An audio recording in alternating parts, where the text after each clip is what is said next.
사도신경 고백하심으로 새벽기도회를 시작하도록 하겠습니다. 전능하사 천지를 만드신 하나님 아버지를 내가 믿사오며 그 외아들 우리 주 예수 그리스도를 믿사오니 이는 성령으로 잉태하사 동정녀 마리아에게 나시고 본디오 빌라도에게 고난을 받으사 십자가에 못 박혀 죽으시고 장사한 지 사흘 만에 죽은 자 가운데서 다시 살아나시며 하늘에 오르사 전능하신 하나님 우편에 앉아 계시다가 저리로서 산자와 죽은 자를 심판하러 오시리라. 성령을 믿사오며 거룩한 공회와 성도가 서로 교통하는 것과 죄를 사하여 주시는 것과 몸이 다시 사는 것과 영원히 사는 것을 믿사옵나이다. 아멘. 찬송가 384장 찬양하겠습니다. 384장입니다. 나의 갈 길 다가도록 함께 찬양하겠습니다.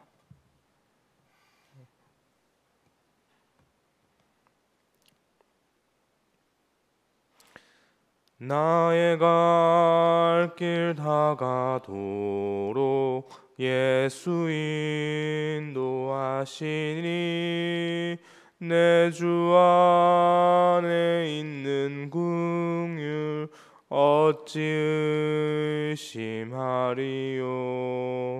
믿음으로 사는 자는 하늘 위로 받겠네. 무슨 일을 만나든지 만사형통하리라. 무슨 일을 만나든지 만사형통하리라. 나의 갈 길 다가도록 예수 인도하시니 어려운 일 당한 때도 족한 은혜 주시네. 나는 심히 고단하고 영혼 매우 가라나 나의 앞에 반석에서 샘물 나게 하시네. 나의 앞에 반석에서 샘물 나게 하시네.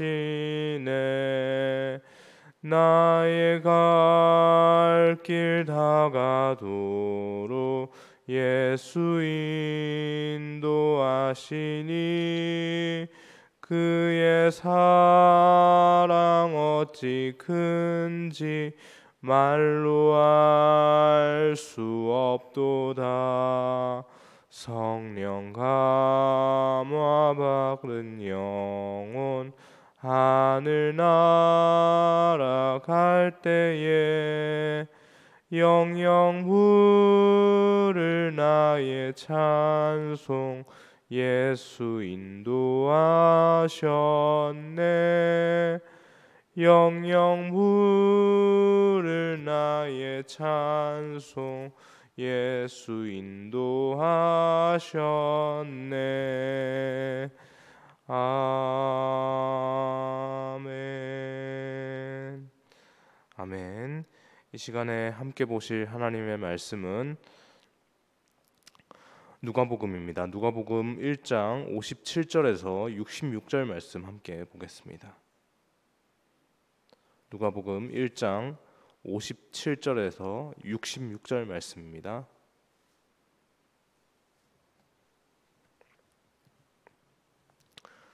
네, 찾으셨으면 제가 먼저 57절 말씀 읽고 교독해서 읽겠습니다. 엘리사벳이 해산할 기한이 차서 아들을 낳으니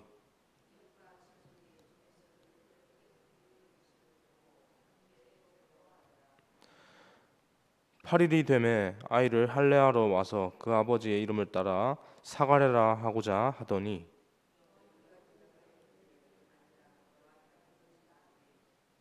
그들이 이르되 네 친족 중에 이 이름으로 이름한 이가 없다 하고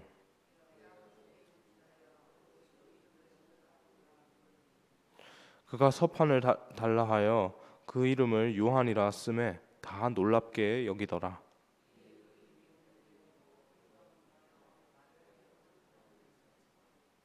그 근처에 사는 자가 다 두려워하고 이 모든 말이 온 유대 산골에 두루 퍼지매 듣는 사람이 다 이 말을 마음에 두며 이르되 이 아이가 장차 어찌 될까 하니 이는 주의 손이 그와 함께 하심이로라. 아멘. 어제에 이어서 살펴보고 있는 누가복음의 이 1장에는요. 예수님과 세례 요한의 탄생과 관련된 일화가 기록이 되어 있는데요. 이 두 가지 사건, 예수님과 세례 요한의 이 탄생과 관련된 이 두 가지의 각각의 사건과 관련해서 그 당사자들의 반응, 그 관계에 있는 당사자들의 반응은 너무나도 극명하게 갈리는 것을 볼 수가 있었습니다. 어제 본문으로 보았던 예수님의 육신의 어머니였던 마리아의 반응, 마리아가 이제 예수님의 탄생과 관련해서 보였던 반응, 그 반응을 한번 생각을 해보십시오. 그녀에게 천사가 나타나서 예수님의 탄생을 예고했을 때, 천사가 나타나서 너의 태에서 예수님이 아이가 날 것인데 그 이름을 예수라 하라라고 그런 말을 들었을 때 그녀는 어떤 반응을 보였습니까? 성경을 보니까 그 말씀이 이루어질 줄 믿습니다. 우리가 예배 시간에 기도할 때 하는 그 말로 아멘이라고 그렇게 화답하는 것을 보았습니다. 이 모습이 하나님 보시기에 얼마나 기쁘셨을까요? 참 기쁘셨을 거라고, 기쁘게 받으셨을 거라고 그렇게 저는 생각이 되는데요. 이것이 주님의 말씀 앞에선 우리 성도들의 마땅한 반응인 줄로 믿습니다. 반면에 이 세례 요한의 탄생과 관련해서 그 탄생에 관련된 그 바로 직접적으로 관련된 그 두 부부 있죠. 한 부부 있죠. 사가랴와 엘리사벳이라고 하는 이 세례 요한의 부모님이 될 그 두 사람의 반응은 어떻습니까? 천사가 그 세례 요한의 아버지인 그 사가랴에게 찾아가서 새 생명이 태어날 것을 예고하면서 그 이름을 요한이라고 지어라라고 그렇게 말을 했습니다. 그런데 이에 대해서 이 사가랴, 세례 요한의 아버지가 될 그 사가랴의 반응은 앞선 우리 마리아의 반응과는 사뭇 달랐습니다. 마리아는 어땠습니까? 아멘이라고 했습니다. 그 말씀이 그대로 될 줄 믿습니다라고 했는데 사가랴는 제사장입니다. 제사장이었음에도 불구하고 천사가 자기 앞에 와서 그렇게 면전하다 대고 얘기를 하는데도 말도 안 되는 소리다라고 그렇게 얘기를 합니다. 그 말씀을 믿지 않는 것이죠. 사가랴와 그의 아내 엘리사벳의 태에서 그렇게 아이가 태어나기에는 이 그 두 사람의 나이가 너무 많았기 때문이다라고 그 성경은 그렇게 언급을 하고 있는데 육신의 한계가 분명히 존재했습니다. 그런 상황이 분명히 있었습니다. 사가랴는 그런데 그 현실적인 한계에 직면하여서 하나님의 약속보다 그 현실의 한계들을 더 먼저 바라본 겁니다. 그래서 하나님의 약속의 말씀 앞에서 불신의 반응을 보였던 것이었죠. 결국 사가랴는 입술이 봉인당한 채 말 못하는 사람이 되어버렸습니다. 하나님께서 그 입을 봉인하셨기 때문이었는데요. 하나님께서 왜 그렇게 하셨습니까? 왜 사가랴 입을 봉해버리셨습니까? 하나님의 약속의 말씀을 사가랴가 믿지 못했기 때문입니다. 여러분, 하나님께서는 약속하신 바를 반드시 이루시는 분이십니다. 왜냐하면 하나님께서는 완전한 분이시기 때문이죠. 완전하신 분이 자기 스스로 맺은 그 약속, 우리에게 주어주신 하나님께서 주어주신 약속은 우리가 좀 이런 표현 좀 그렇지만 우리와 하나님이 어떤 동등한 관계에서 하나님 저희랑 약속 하나 하시죠. 막 저희가 막 하나님께 막 요청해가지고 제안하고 막 그런 약속을 한 것이 아닙니다. 어떻게 된 겁니까? 우리와 하나님의 약속은 하나님께서 일방적으로 우리에게 먼저 찾아오셔서 하나님께서 우리에게 일방적으로 주신 약속이죠.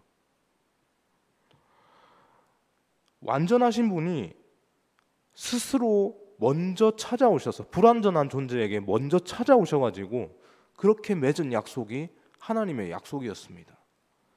그렇기 때문에 이 약속을 만약에 그 완전하신 분이 이 약속을 지키지 못한다면 그 완전하신 분 그 자체가 지키지 못한다는 그 자체가 나는 완전하지 않다라고 하는 이러한 반증이 되어버리지 않습니까? 불완전하다는 것을 증명하는 꼴이 되어버립니다. 동정녀였던 마리아는 언약의 주 여호와를 신실하게 붙잡았던 반면에 제사장 사가랴는 그렇지 못했던 것이었죠. 그런 불신앙의 모습을 보였던 사가랴였음에도 불구하고 하나님께서는 그 가정의 태의 문을 여셨습니다. 왜 그랬을까요? 오늘 앞에 우리 토요일 본문이었는데 토요일 본문의 그 상황을 보면 이 상황이 나옵니다. 사가랴의 불신앙적인 모습이 분명히 보이는데 그런 불신앙적인 모습에도 불구하고 오늘 본문에 보면 어떻습니까? 요한이 그 가정에 태어납니다. 불신앙을 보였음에도 불구하고. 왜 그랬을까요? 왜냐하면 사가랴 개인의 그런 불신앙의 연약함, 믿지 못하는 환경 가운데 믿지 못하는 그 연약함이 있다 할지라도 하나님의 언약이 우선하여서 그 가정을 향하고 있었기 때문입니다. 그 가정의 태에서 세례 요한이 나는 것이 하나님의 약속의 과정 그 가운데 있었기 때문에 그 약속을 어떻게 하십니까? 하나님께서 반드시 이루시는 겁니다. 하나님의 이름이 걸려 있기 때문에 반드시 이루셔서 그렇게 이사야 선지자의 입술로 약속하신 광야에 외치는 자의 소리가 그 가정 가운데 태어나는 것이죠. 그 계획은 결코 사가랴의 불신앙에 의해서 변경될 수 없었습니다. 하나님께서는 약속을 신실하게 지키시는 분이시기 때문인 거죠. 그리고 오늘 본문에서 마침내 엘리사벳이 그 세례 요한의 어머니가 되는 그 엘리사벳이 해산의 때가 되었고 아이를 낳았습니다. 오랫동안 자신을 괴롭혔던 불임의 낙인을 지울 수 있게 된 것인데요. 남편 사가랴의 가족들에게도 세례 요한이 출생했다는 희소식이 아주 기쁜 소식입니다. 그 기쁜 소식이 전해졌습니다. 모두가 주께서 사가랴와 엘리사벳을 불쌍히 여기셔서 그렇게 복을 내리신 거다라고 그렇게 생각을 하면서 즐거운 시간을 보내었는데요. 율법에 따라서 요한이 난 지 8일째 되었을 때 할례를 행하였고요. 이제 남은 것은 그 아이에게 아직까지 요한에게 우리는 지금 요한이라고 부르지만 그 아기에게 이름이 없습니다. 남은 것은 그 아이에게 이름을 지어주는 일이었는데요. 이 문제와 관련해서 그 당시에 아이의 할례를 위해 모였던 그 많은 친척들, 아이의 탄생을 축하하면서 모여들었던 그 가족들과 그 주변의 이웃들이 아이의 아버지의 이름을 따라서 사가랴라고 하자 그렇게 제안을 합니다. 그러나 이에 대해서 사가랴의 아내인 그 요한의 그 아이의 어머니 엘리사벳은 단호하게 뭐라고 합니까? 요한이라고 할 거다라고 그렇게 단호하게 분명하게 언급을 합니다.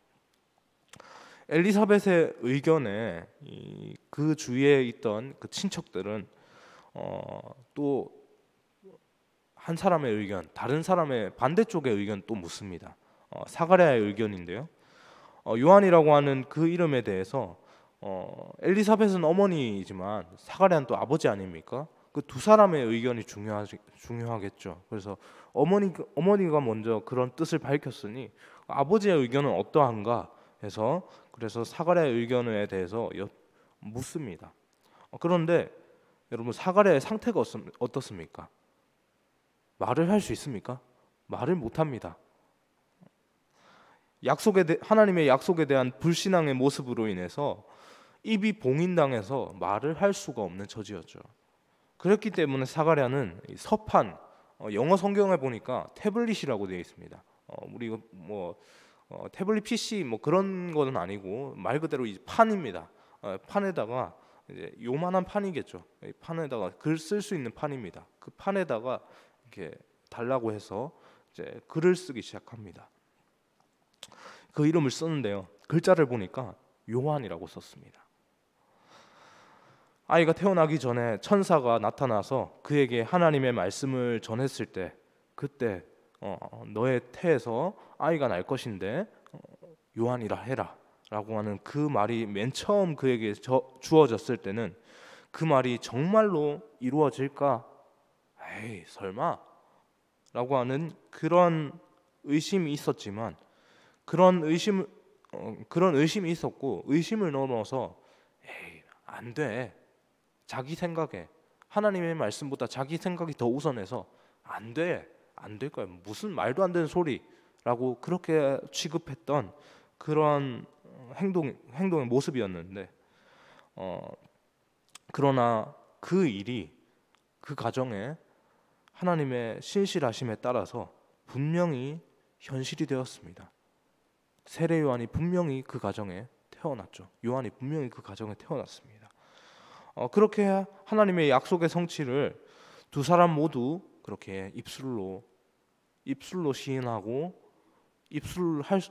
말을 할 수 없으니 손으로 그렇게 시인한 것이죠. 그 순간 놀라운 일이 일어나는데요. 사가랴에 굳어있던 이 혀가 풀리게 된 것이었죠. 사가랴는 입이 열리자마자 이렇게 막 말을 못하는 상황 속에서 갑자기 이게 말이 탁 터지자마자 제일 중요한 순간 아닙니까? 말을 할 수 없다가 그동안 말을 봉인당해서 말하고 싶어도 못하는데 얼마나 하고 싶은 말이 많겠습니까? 그 하고 싶은 말이 많은 그 모든 그 상황 가운데서 입술이 탁 터졌을 때 혀가 풀려서 입이 탁 터졌을 때 제일 처음 하는 말이 너무나도 중요하겠죠. 제가 가장 하고 싶은 말을 먼저 하지 않겠습니까? 그런데 그의 입에서 가장 먼저 하고 싶은 말이 무엇이 튀어나옵니까? 하나님을 찬송하는 그 마음이 그 말이 그 입술에서 가장 먼저 하나님을 찬송합니다라고 그렇게 터져 나오는 겁니다. 이 사건은 당시 그 지역의 큰 뉴스거리였습니다.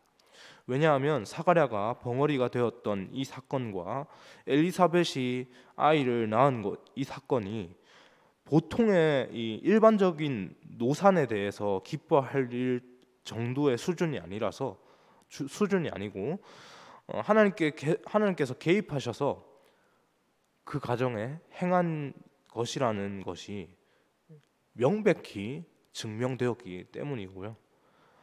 또 이 일을 목격했던 친척들과 그 동네 이웃들은요, 틀림없이 이 모든 광경들을 보니까 하나님께서 이 아이를 얼마나 특별하게 쓰시려고, 얼마나 크게 쓰시려고 하는 그런 생각들을 분명히 그렇게 하게 됩니다. 그 사실을 분명하게 느끼게 되었죠. 왜냐하면 요한의 이름이 확정되자마자 사가랴의 입에서 하나님의 찬송의 소리가 터져 나왔기 때문이죠. 말 못했던 사가랴, 하나님께서 그 입을 봉하셔서 말을 못하게 된 사가랴의 현실이었는데 요한이라는 그 이름이 그 두 부부의 입과 손으로 그렇게 확정이 되자마자 사가랴의 입이 팍 풀리면서 그 입이 팍 터져 나오는 겁니다. 그리고 그 입에서 무슨 소리가 나오는 겁니까? 하나님을 향한 찬송의 소리가 튀어나오는 거죠.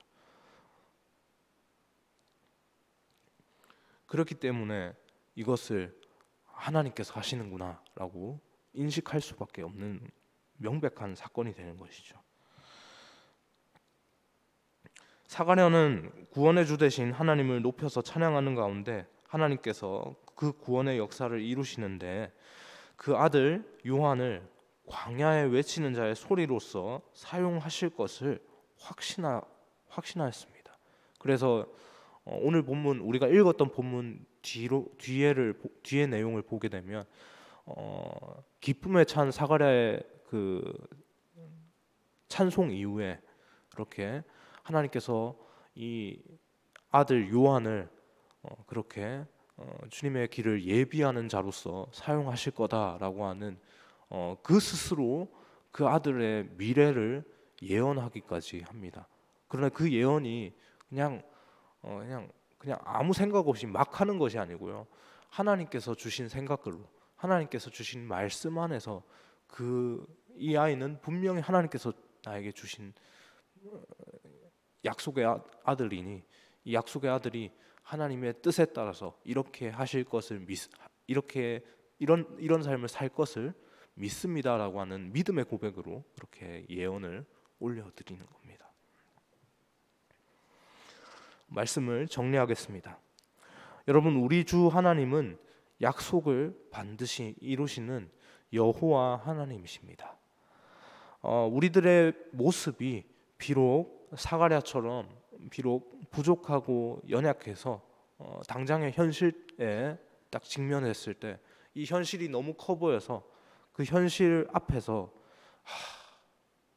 안 될 거야, 안 돼 라고 그런 불신앙적인 모습을 보인다 할지라도 그럼에도 불구하고 하나님께서 우리 가운데 작정하시고 예정하신 일들은 반드시 일어날 것입니다. 왜냐하면 그것은 우리를 향하신 하나님의 뜻이기 때문이죠.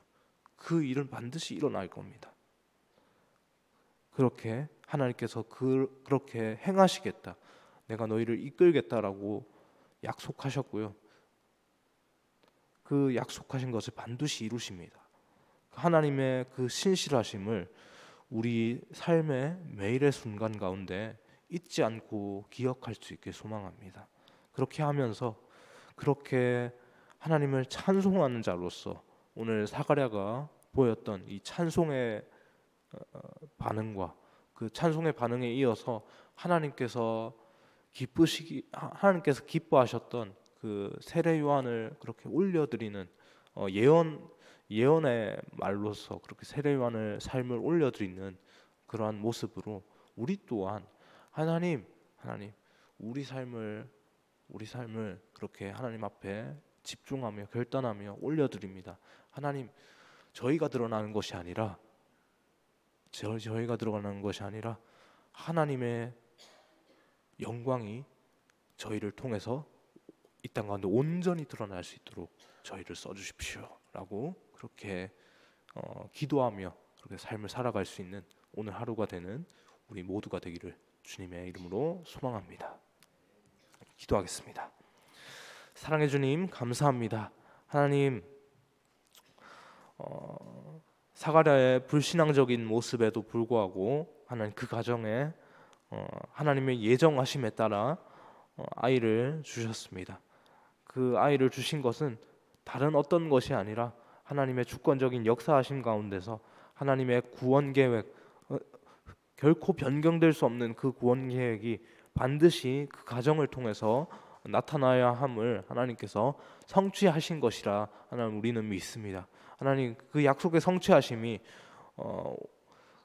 그 당시에 그 가정에만 있는 것이 아니라 지금을 살아가는 이 오늘을 살아가는 우리 가운데서도 하나님께서 우리 각자의 삶 가운데 하나님의 약속하신 바 그 모든 정하신 일들을 하나하나씩 그렇게 우리 삶을 통해서 이루어 가실 텐데 하나님, 그 약속 앞에 선 우리의 반응이 오늘 앞에 사가랴가 보였던 그런 연약함의 모습이 아니라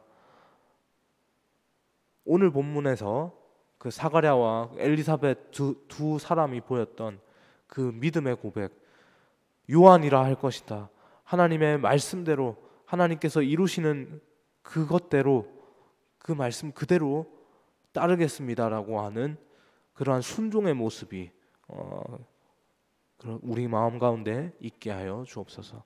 그 말씀을 항상 기억하며 말씀이 우선 시되는 우리의 말씀 앞에 우리의 모든 자아를 다 내어 놓을 수 있는 우리 모든 삶이 되어질 수 있도록 인도하여 주옵소서. 일주일의 삶을 하나님 앞에 올려드리며 하나님께서만 영광 받으시는 우리의 삶의 시간들로 채워지기를 소망하오며 감사드리며 이 모든 말씀 살아계신 예수님의 이름으로 기도합니다. 아멘.